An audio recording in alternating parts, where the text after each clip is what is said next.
అట మొగోళ్ళకి డబల్ అట ఏం పడిందన్న ఆడోళ్ళకి ఫ్రీ మన భర్తలకు డబల్ ఏముందో చెప్పిగా ఈ కిసలకి వెళ్ళిపోతుంది ఈ కిసలకి వెళ్ళిపోతుంది అంత రేటు కదే కదా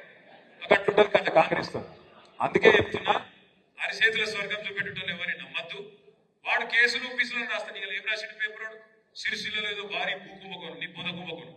ఏ కుంభకోణం జరగలే ఏ లంబకోణం జరగలే ఇక్కడ ఎవరో ఒకరు ఇద్దరు అవలగాళ్ళు ఎవరో ఒకరిద్దరు అవలగాళ్ళు అది కూడా చెప్తున్నాడు నేను కేవలం ఇవాళ అధికారం వచ్చిన ఒక కొత్త ఇదిలా 2-3 కేసులు పెట్టించి ఏదో పైశాచిక ఆనందం పొందుతాం అనుకుంటారు మన చేతిలో 4-5 సార్లు ఓడిపోయినాక పాపం కొద్దిగా మధ్యస్థిమితం తప్పి దివాళ పనులు చేస్తారు ఆడ పైన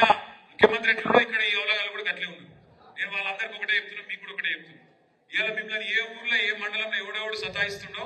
మంచిగా రాసి పెట్టుకోండి వాళ్ళకు మిత్తితో సాగించే బాధ్యత నేను ఇదేదో ఉత్తగా చెప్తలేను నేను కూడా అన్ని రాసుకుంటున్నా అసెంబ్లీలో కూడా ఎవరెవరు ఏం మాట్లాడుతున్నా కూడా నేను కూడా రాసుకుంటున్నా మీరు కూడా రాసుకోండి బరాబర్ చెప్తున్నా వీళ్ళు ఒక్కొక్కరు టైం వస్తుంది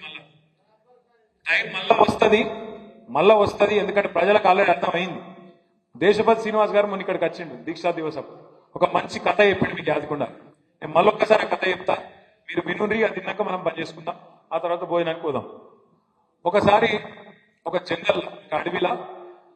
మరి పేద అడవి ఇప్పుడు ఒకప్పుడు మన కోనరావుపేట అడవిలకు పేద అడవి అది కూడా అసలు అడవిలా చాలా రకాల జంతువులు ఉండేది అక్కడ సింహం ఉండేది సింహం ఆ అడవికి రాజు